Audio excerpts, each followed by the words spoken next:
Hello, my name is Kelly Bannett, and I have the honor of serving as the Executive Vice President of Development for the Association of Graduates and the Air Force Academy Foundation. I am pleased to present this special episode of the Sabre Society podcast, which we have made available to a broader audience. Our guests today, Lieutenant Colonel Retired David Meyer and Dr. Chris Graw, will give you an overview of the Academic Success Center. They will also share examples of how your philanthropic support reinforces the Academic Success Center's mission. If you are currently a member of the Sabre Society, thank you for your leadership and steadfast support. We invite you to share this podcast with others and encourage them to join in giving back to USAFA. If you are not yet a member of the Sabre Society, we hope you enjoy this glimpse of how donors impact the Academy. You can learn more about the benefits of membership at usafa.org/sabre. That's usafa.org/SABRE. Thank you. Greetings and thank you for joining us today. My name is Vince Greco and I am the Assistant Vice President of Strategic Partnerships for the Association of Graduates and the Air Force Academy Foundation. Before we get started, I'd like to take a moment to thank you for being a Sabre Society member. Your generous support of the U.S. Air Force Academy supports many programs that complement each of the Academy's mission elements. You are an important part of developing leaders of character who are ready to serve the Air Force, Space Force, and the nation. My guests today are two USAFA faculty members who serve in the Academic Success Center. Lieutenant Colonel Retired Dave Meyer, USAFA class of 96, and Dr. Chris Graw. Colonel Meyer currently serves as the director of the Quantitative Reasoning Center, and Dr. Graw is the assistant professor of reading and professional communication. Welcome to the Sabre Society podcast, and thank you for being here, gentlemen. I greatly appreciate it. Thank you for having us, Vince. You bet. Before we dive into our discussion today, I'd love for our listeners to get to know you two a little bit better. Colonel Meyer, you retired from the Air Force earlier this year after 28 years of service. I understand you spent the last 10 plus years teaching in the physics department before moving to the QRC. Can you share more about your time in the Air Force and what brought you back to the Academy to teach? Absolutely. Thank you, Vince, for the invitation to come talk about the Academic Success Center. I'm a graduate from the Air Force Academy, class of 1996.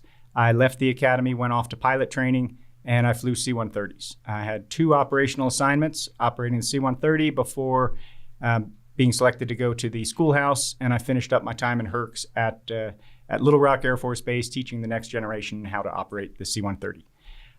That was the first 12 years of my career, and I'd like to say that I've been fortunate to have two careers in the Air Force, because at that point, I was able to reinvent myself a little bit, come back to physics, and the physics department at the Academy sponsored me to get a master's degree at the Air Force Institute of Technology at AFIT. And I did that 2008 to 2010 before returning to be a faculty member.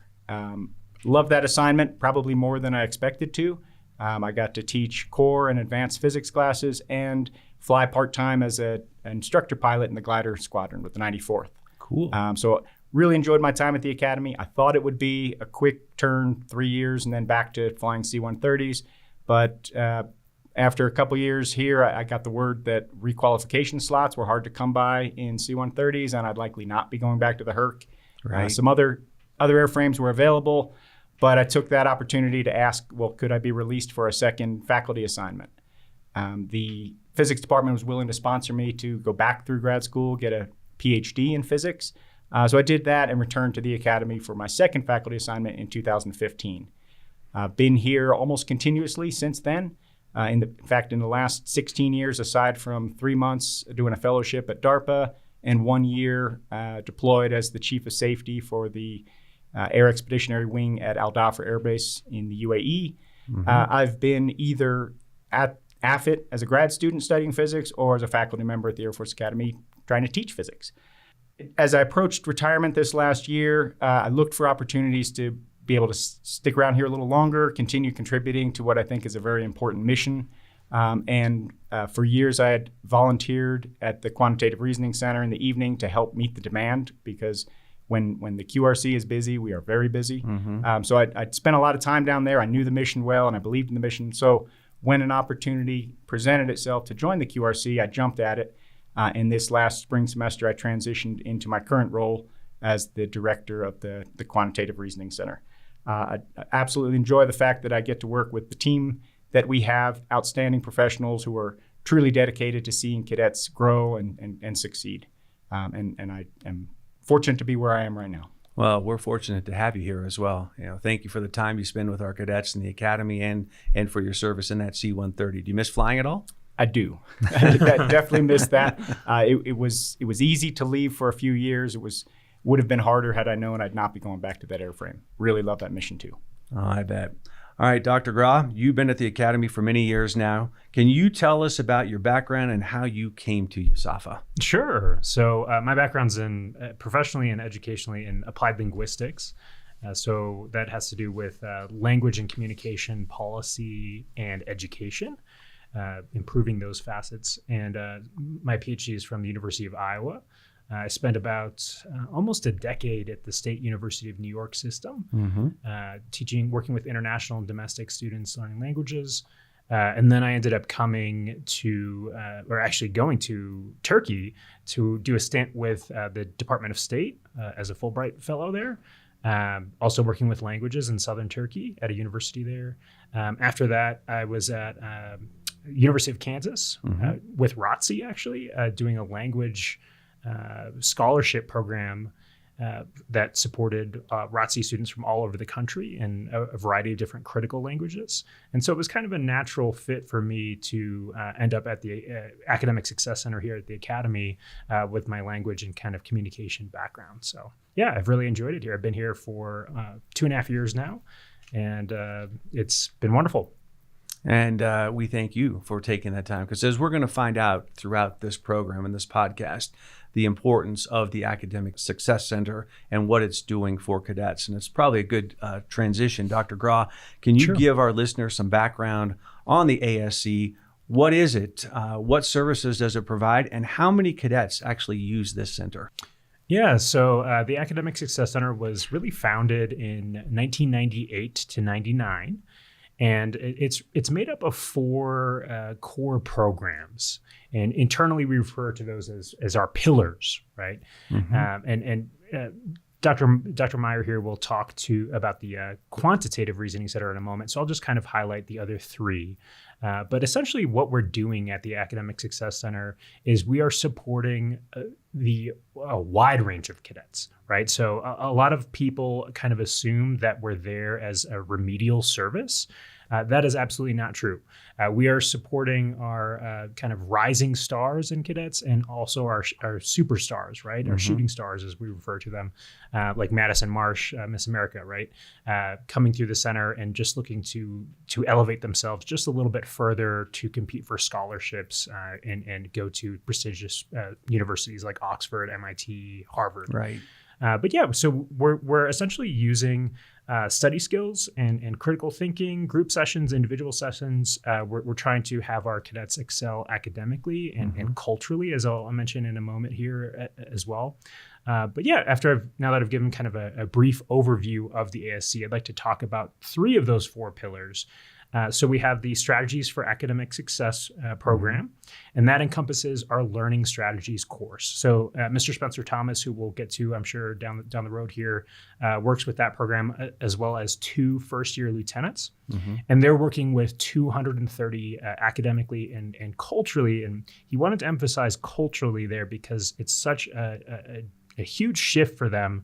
Many of these students who are coming from very diverse backgrounds, coming to this institution, it is, kind of challenging for them to adjust and adapt to the culture here. And so, like I said, 230 academically underprepared cadets every year. And then within that program, we also have English for academic purposes, which Miss Connie Leonard works with. And so she is working with EAP courses as well as the ESL designation for domestic international cadets, 4-year and semester exchange. And then we have the Communication Strategies Center. So that's the second of our four pillars here. That is what I'm working with. And so we have the Communication Strategies course, which is a brand new course. It's 1 credit. It's graded. It's the most popular elective at the Academy. And so we're teaching writing, reading, and public speaking in that course. Freshman-wise, we're having about half of the incoming freshman class take that course. So it's an immensely popular course. We also have the Writing Center, which I'm the lead of here at the Academy, and we also have the Public Speaking Lab, which Dr. Dan Johnson and Mr. Iberi Shea work with. So between those 3 programs, we're seeing a huge number of cadets, and a lot of people don't realize, and this is the same for the QRC, but especially the Writing Center and Public Speaking Lab, we're open morning, afternoon, and evening. We're closing at 8:30 p.m. Wow. Monday through Thursday, right? And so we are there all day long, and as Dr. Meyer will say here in a moment, our evening is our busiest time. Right. And so we're kind of there at any time for cadet support. So then we have the Graduate Studies and Scholarship Program. That's the third of our 4th pillar. And so we're seeing about 15 to 20% of graduating seniors, right, first degrees, going to grad school straight out of USAFA, right? And so that program is there to support them both through domestic and international programs and scholarships. So they're getting scholarships like the Rhodes, Marshall, Truman, Fulbright, Knight Hennessy, really prestigious scholarships. So that's kind of an overview of 3 of our 4 pillars and kind of what we do. I'd also like to mention, just how much we've grown, because one of your questions there was how many cadets are using the center, right? Right. And so we are seeing about 8,000 cadet contacts per year. Okay. And so to give you an idea, of the growth though, and where we've come since 98, 99, the Writing Center alone in the past decade has gone from about 500 appointments annually to now 1,600 appointments annually. And we're doing that with pretty much the same intact faculty and staff structure that we've had over the last 10 years. Wow. That's a lot of cadets. That's a lot of hours that you guys spend in there. Now rethinking this, I probably should have come to the communications lab before this podcast. It probably could have helped me out a little bit. I don't know about in that. preparation I think maybe, but I think you should come to teach our cadets. I don't know faculty. about that. Well, let's move on. Dr. Meyer, the Quantitative Reasoning Center is used heavily by cadets. Many of our listeners may appreciate knowing more about the QRC, what it is, and what it does. Can you tell us more about that QRC and the learning opportunity it provides our cadets? Absolutely. The Quantitative Reasoning Center is one of the newer components of the Academic Success Center. We stood up the QRC about 15 years ago, and it's a big part of the growth story that Dr. Gra is talking about. We see this last year 6,000 contacts with cadets. Primary subjects we cover are calculus, chemistry, physics, and mechanical engineering. We try to provide supplemental extra instruction for cadets when their primary instructors are not available. The Air Force Academy has a long culture of faculty being available to cadets. Faculty don't set limited office hours when they're available. We tend to be available whenever cadets need us. We bend over backwards to find times that work with the faculty schedule and a cadet schedule.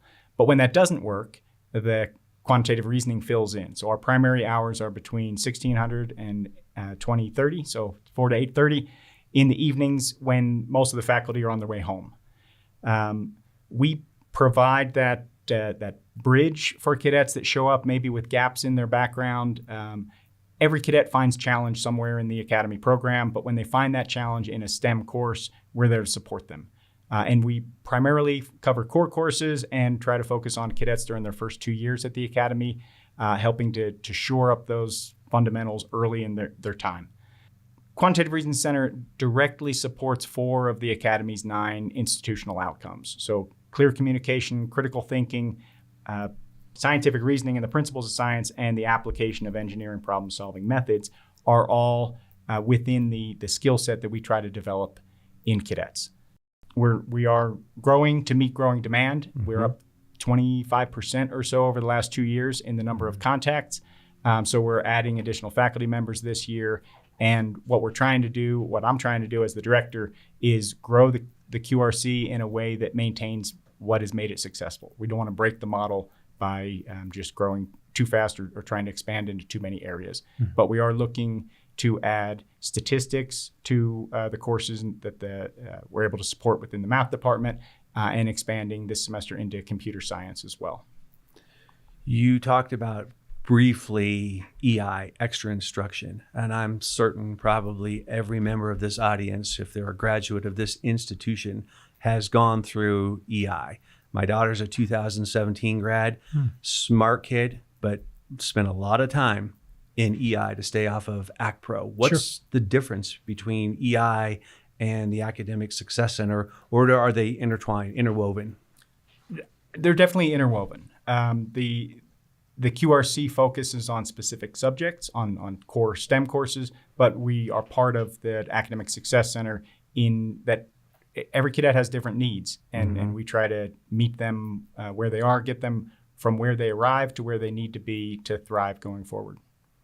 And for both of you, and I think you really just touched on this, what makes the ASC different from like a tutoring service? Is it because you just said you kind of tailor it to each individual, or there's just that more one-on-one contact with cadets? I would say there's a couple key differences. One, the faculty that we have in the QRC are highly qualified. They teach courses within the department they're associated with which they're associated. That lets them know very well, not just their material, but how is that material covered? How is it emphasized in courses at the Air Force Academy? So faculty who really know what's going on and faculty who have the experience to quickly diagnose what is the challenge that a particular cadet is facing. We go way beyond helping cadets get through their homework. That's what they come to us sometimes looking for is, I'm stuck on a problem, I want to get through this problem. But we take a step back and we try to diagnose what's the root cause of that problem. Sometimes it's a misconception from earlier in the course.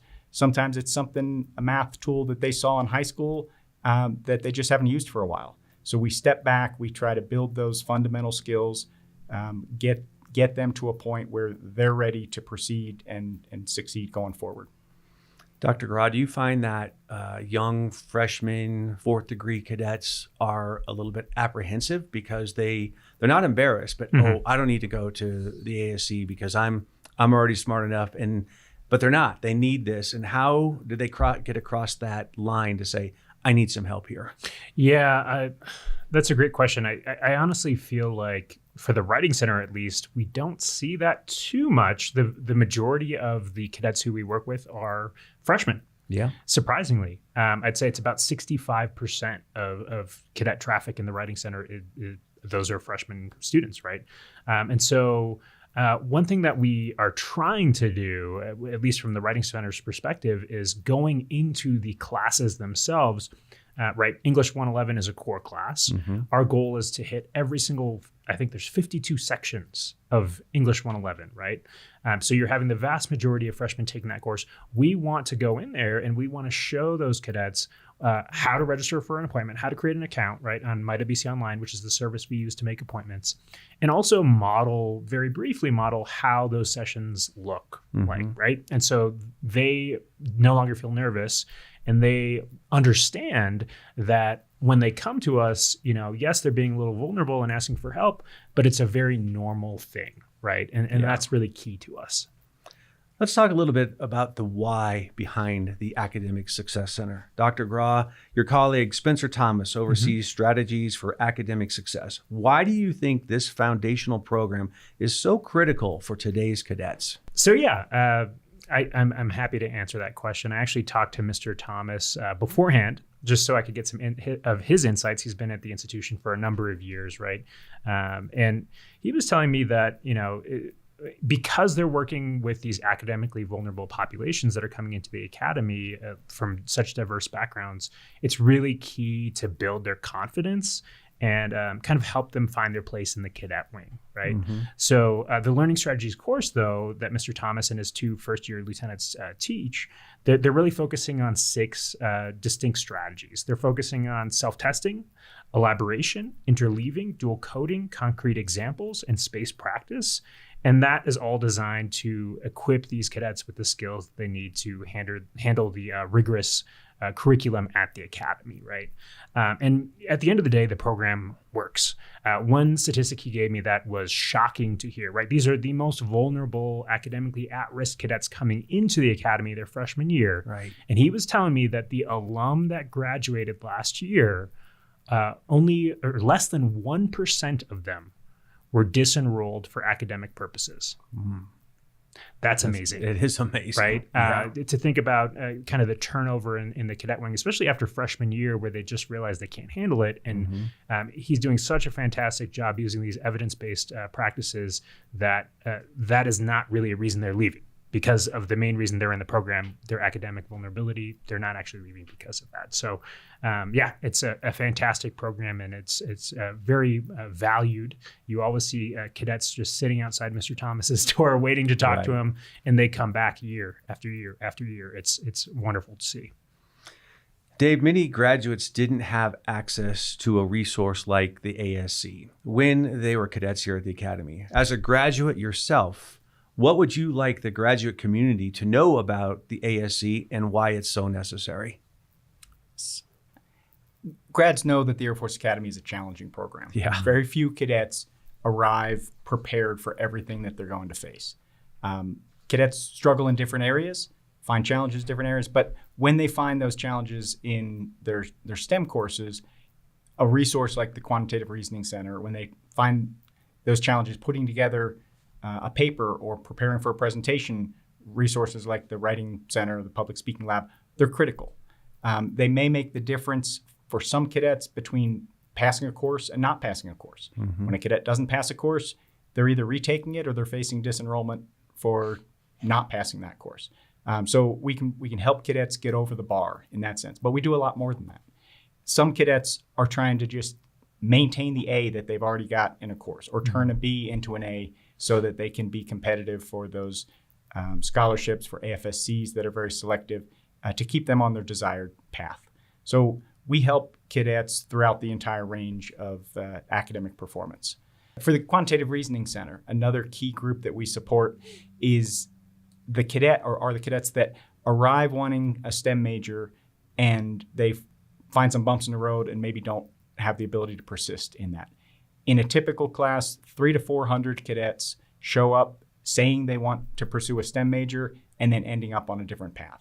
There's a lot of reasons that can happen. If they find their passion somewhere else, if they're drawn to another discipline, if they figure out that the political science degree or the military strategic studies degree aligns with their career goals, that's great. If they switch from a STEM path because they don't think they can make it or because they can't find the resources that help them persist in that major, that's where I think there's an issue, and that's where we'd like to dig in and build that bridge for the cadets that find themselves struggling early. It sounds like it's working for sure. Dr. Grah, in today's society, I think when we look at some of our middle school students, our high school students, it's a world of technology. They have a phone at their hands. They're doing their homework on their computer. Do you find that sometimes these cadets are coming to your part of the Academic Success Center for writing skills or public speaking? They lack a little bit because of that, because especially the public speaking part, they're hiding behind a phone or a computer when if they're going to go for an interview, whether it's Zoom, whether it's in person, you have to be prepared for that. So I guess what am I saying? Do you see a lot of cadets utilizing your services because of that reason? Oh, definitely. Yeah.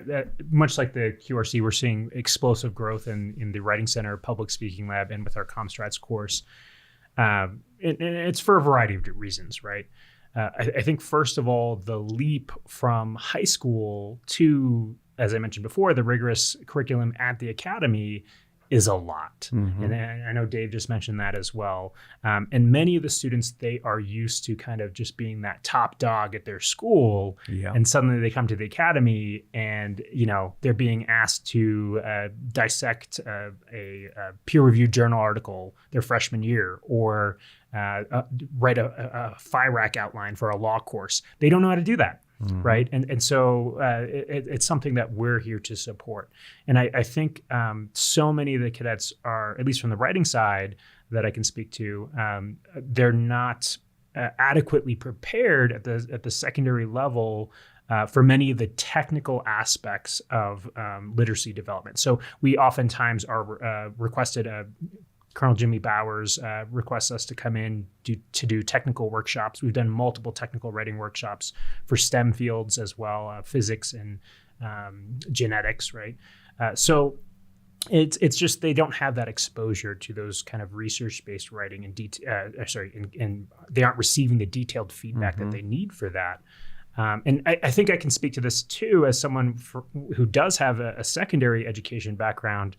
I don't think that our elementary and secondary teachers have the resources available to them to teach these kind of things, because at the end of the day, they are trying to teach their kids how to be functional members of society first and foremost, right? After that, then they are able to focus on their content area.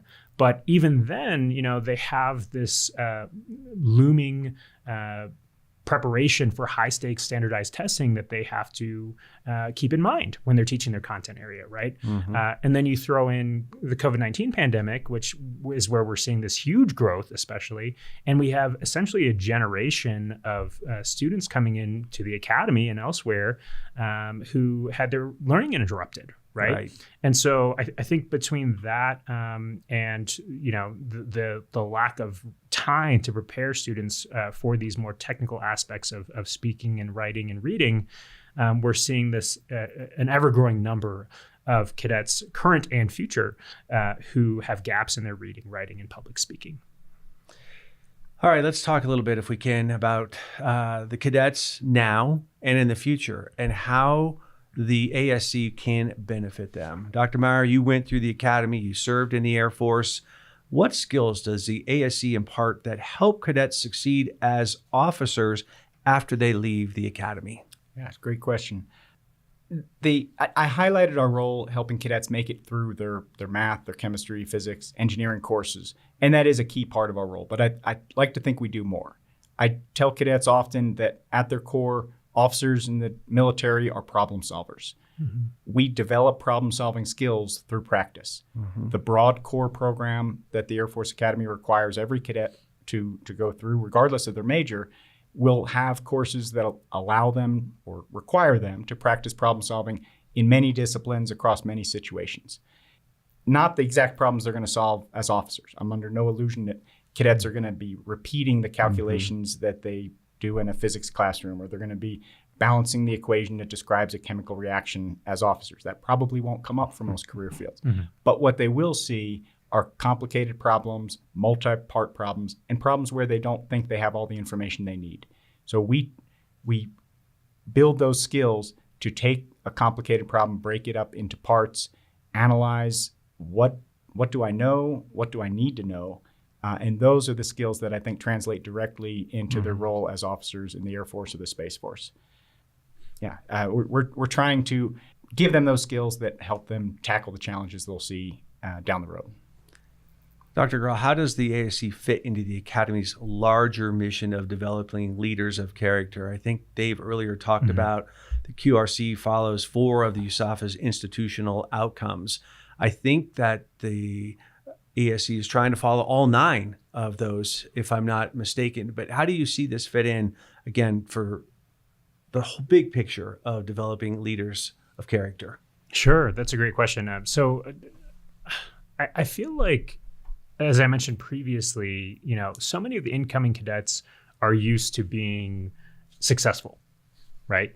And when they come into the academy, suddenly they don't have unlimited time to study for that calculus test or to write that philosophy paper. We always say time is the number one resource for these cadets, right? Because of their military training, because of their athletics. And it really requires them to either potentially fail or make themselves more vulnerable and ask for help. And I think that second component there of learning to ask for help and learning to go to others with more expertise or knowledge in a subject area than they may have turns them into better leaders of character when they're actually officers in our Air Force or Space Force, right? And it allows them to be comfortable going to a senior airman or a colonel and saying, hey, you know more about this than I do, or maybe you have a different perspective on this. Let's kind of add your opinion or your thoughts to this discussion. So I think that's part of it. And another part of it is in the ASC, for the courses we teach and the sessions we do, there is a kind of a collaborative model that we use, right? It's interactive, it's collaborative. So for example, if a cadet's coming to the Writing Center, the very first thing I'll ask them in a one-on-one session is, what can we support you with? Lead us through your process here of writing this, whether it's an outline or a paper that's intact, and tell me how I can help you, right? And so we really start a conversation there. And then by the time they're leaving the session, we're coming up with a list of their next steps together, right? We're saying, hey, we talked about this in the session. We talked about that in the session. Why don't you give me an idea of what you think the next step should be when you leave today in the writing process, right? And I think as they come, and sometimes we'll see cadets 10, 15, 20 times in an academic year, they develop those skills and we can remove that scaffolding, Right. and they can use more critical thinking and the established skills that they developed in these sessions with us in the QRC, in the Writing Center, and in the Public Speaking Lab to improve their study skills and their ability to learn outside of our sessions. I think because of some of the excellent work that you all are doing, the faculty is doing, the senior staff is doing, the foundation is doing, there are more and more scholarship opportunities for our cadets. And it seems that it's growing more and more every year, which is a wonderful thing. I think maybe 10% of the class may be able to go off and go to a graduate program after they leave here. Talk a little bit about how the Graduate Studies and Scholarship Program works that helps these cadets get to that next step. Yeah, that's a great question. So we love Dr. Meisenhelder. Dr. Helen Meisenhelder is the director of that program. Right. And her assistant, Miss Jelena Nagel. The two of them are that program, right? Which is kind of impressive because, as you said, and actually the number that you gave, the 10%, this past year, we saw a record, almost 25% Wow. of the senior class went to grad school. So you can imagine almost everyone, probably all of those cadets are going through this program Absolutely. to help them prepare to apply for scholarships and to apply for graduate school. And, coming from that Writing Center perspective, this summer, we had like 75 appointments that were just graduate school applications. And you got to remember, these cadets are not just applying to one school. They're sometimes applying to 10 schools, right? And so what GSS does, Graduate Schools Studies and Scholarships, is they host workshops, they host sessions, dozens of them every year to prepare cadets to apply for these scholarships and these graduate programs. They explain to them what their opportunities are, how the application process works, what the deadlines are, and then they're there to support them every step along the way. The Writing Center and Public Speaking Lab do a lot as well with kind of preparing them for their interviews. Dr. Johnson does a fantastic job kind of grilling the cadets with questions, recording them, making sure that they feel confident when they go into those interviews. And some of those interviews, we've had cadets are allowed to book out the Public Speaking Lab because it's a professional recording environment. And some of those interviews last all day long. So you can imagine these cadets coming in and needing to prepare. And so Graduate Studies and Scholarships does a fantastic job using its resources in the ASC and also outside of the ASC. We rely, I know Dr. Meisenhelder does a fantastic job setting up contacts with different faculty at the academy.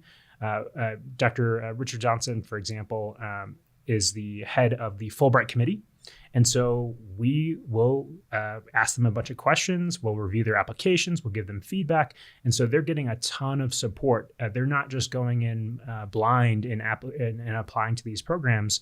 GSS does a wonderful job setting up an environment where they can feel comfortable asking for help and also providing them as much advice as possible.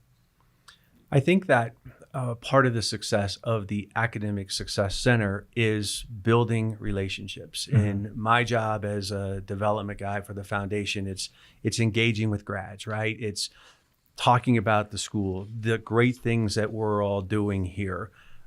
Same for the ASC. I would think these relationships that you build with these cadets, Dave, one of the unique aspects of your work is that you spend a ton of time with these cadets, both one-on-one and in small groups. Can you describe that dynamic and the relationship built along the way? Absolutely. As a faculty member, our role in the classroom is very important and is a lot of fun, it's very rewarding. But the one-on-one interaction, the extra instruction environment is definitely more rewarding. Cadets are fascinating individuals. Getting to know them on that level is a lot of fun, and I've always enjoyed that in my time in the Department of Physics and Meteorology. Watching someone grow beyond what they thought their limitation was, or get confidence as they figure something out that they thought was just that little bit beyond them is very satisfying. The interaction I have with cadets in the Quantitative Reasoning Center is even more enjoyable because the cadets are a little different in that environment. They're often more comfortable opening up to us about where they're confused because we don't give them a grade. We're there purely to help them understand something that is very challenging. So they will expose where they're confused, where they're behind. They don't try to hide it the same way they might with their classroom instructor. We have a large number of regular visitors that come down. About this last year, it was about 45% of the cadet wing, the lower two classes that used the QRC at some point during that time. But the average number of visits is about 6. But we have some cadets that will come down 30, 40 times during a semester to see instructors with multiple courses. So it's not every cadet. It's not a resource that's really needed by every cadet, but the ones who need us, they visit on a regular basis. And one of the things we're always trying to do is a little bit put ourselves out of business with those cadets. We do more than just help them in their primary course. We're trying to give them study skills, coach them on problem-solving techniques, time management skills, help them become independent learners, and confidence is a big part of that. Get to the point that they need to rely on us less.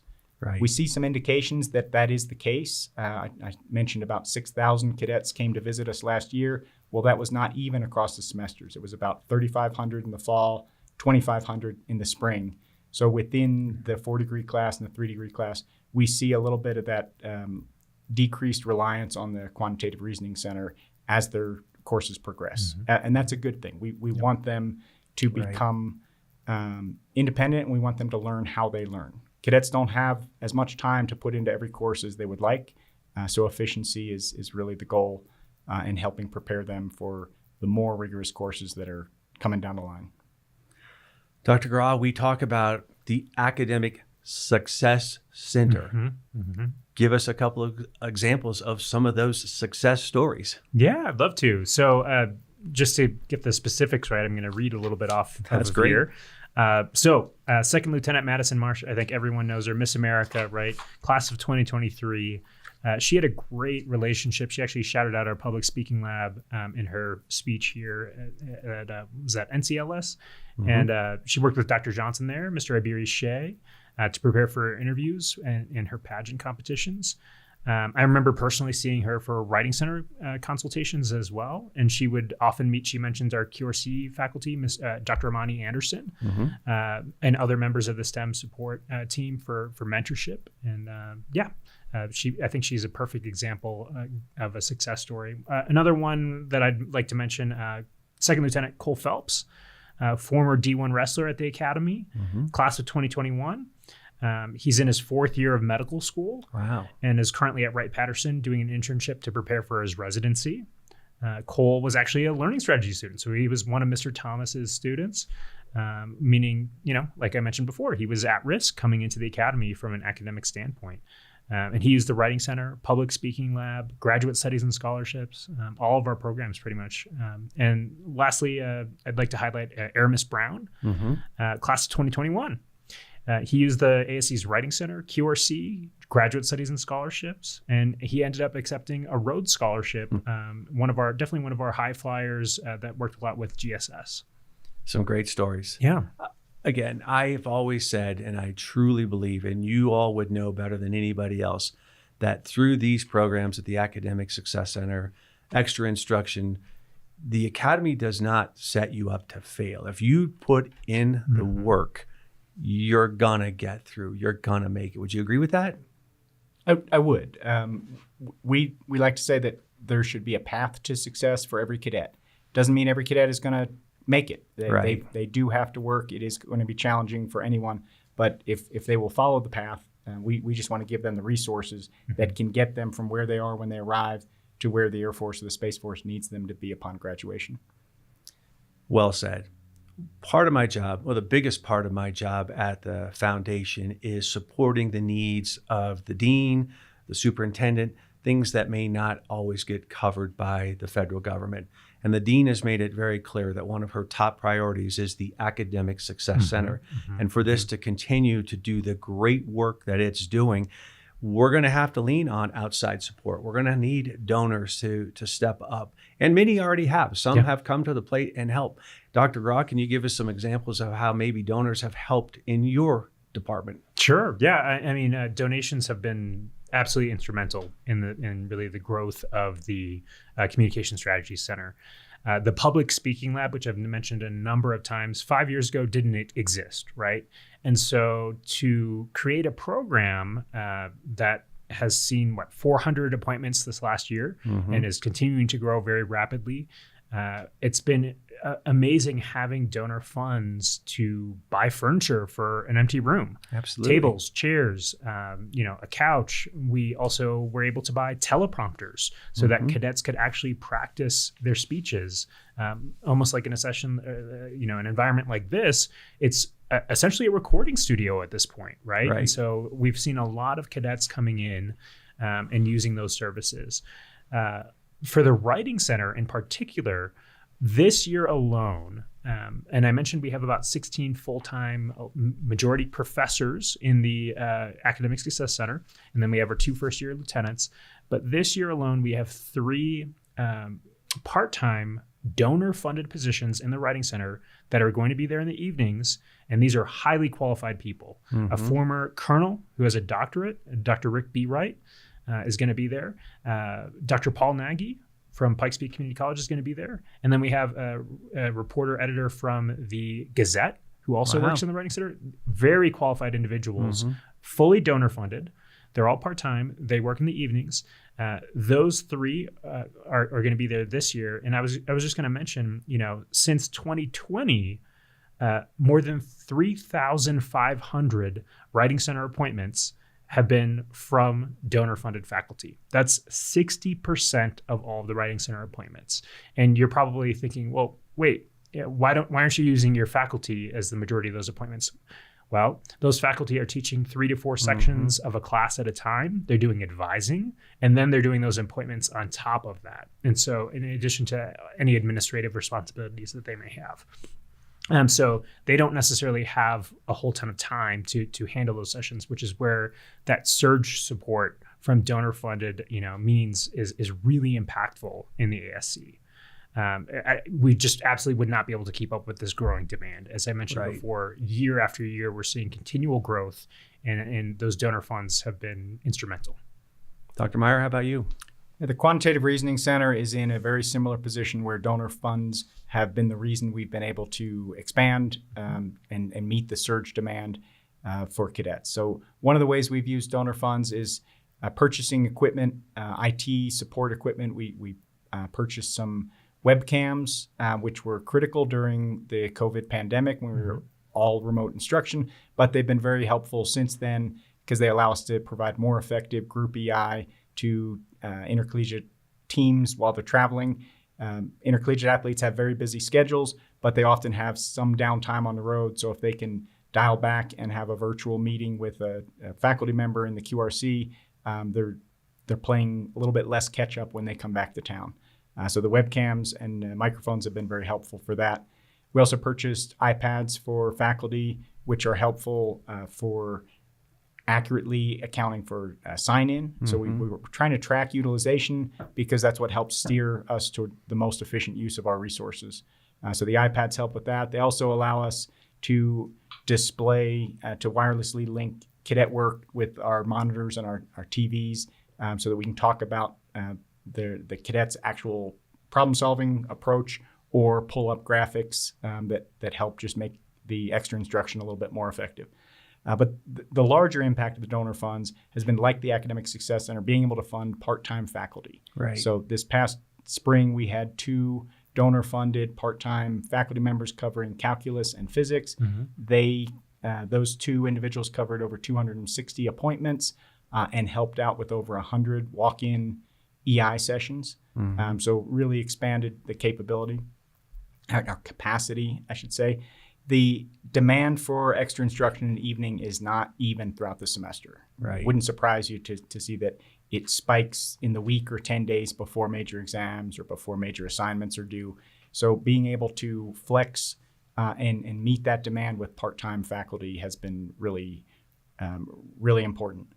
It's hard to gauge how much unmet demand there is. When all the appointments for a week are full, Right. we don't know, is that because that's all the cadets that were looking for help, or are there another 100 out there that wish they could have gotten an appointment and couldn't? So Right. we are trying to expand. We use the part-time donor funds. We also ask academic departments for help, especially in the evening, to meet the very busy nights, and they've been helpful with that. And we're trying to expand our reach. Intercollegiate athletes, as I said, have very busy schedules. Their practice schedule makes it tough to find time to meet their primary instructors or to take advantage of the QRC until those last couple hours in the evening. So starting this semester, we're going to be expanding into afternoon hours at the cadet gym. We have a new facility that we're starting this week to try to provide some extra instruction to intercollegiate athletes before practice, as well as being open for them after practice in our primary facility. So the donor funds, I would say it's critical to helping do exactly what we've been talking about here today, right? Meeting cadets where they are and getting them to where they need to be. We have good resources, but being able to continue the expanded capacity into the future is going to be more and more important. Donor support has helped faculty positions somewhat. It could be better. I know it, and you all know it, but also the space. We had a donor come up with a great space for our honors program. You all are operating in the basement of Fairchild and in different areas that probably could use a facelift. So donor support could help in that realm as well. Oh, immensely. Yeah. That's I know our director, Dr. Carrie McKeag, is really hoping that one day we'll have our own space because of just, this increasing demand we're seeing year over year, and just the thousands and thousands of, like I said, 8,000 cadet contacts per year that we're seeing. It's continuing to grow. We really have outgrown our space. We've run out of room to house everyone. Well, it's been a great session. You guys are heroes. What you do for the Academy, what you do for our cadets. Thank you for that. It's greatly appreciated, not just from the Foundation and the Association of Graduates, but we've talked about these giant numbers of cadets that are utilizing the Academic Success Center. I'm sure they're thankful as well. So wonderful. Yeah, I was going to say, we really appreciate you, Vince, and the Foundation as well for spotlighting us. It's been tremendous just to be able to kind of share our message with your audience and the Sabre Society. Well, thanks for being here. That's all we have for today. Thank you, Colonel Meyer and Dr. Groff, for your joining us here today. It's been excellent. Before we wrap up, I also want to extend my sincere thanks to each of you for supporting the Academy. Your membership in the Sabre Society and generous gifts to the Air Force Academy Fund are critical resources that support not only the work of the Association and Foundation, but also the mission of the United States Air Force Academy. Thank you so much. Have a great day. As Colonel Meyer and Dr. Gross shared, Your generosity is making a life-changing impact on cadets and defining the future of the Academy. Sabre Society donors are essential to our efforts at the Association and Foundation. Your investment supports the Academy's strategic priorities and immediate needs, bolsters graduate programs and services, and elevates the cadet experience from adequate to exceptional. Thank you for all you're doing to support the Academy.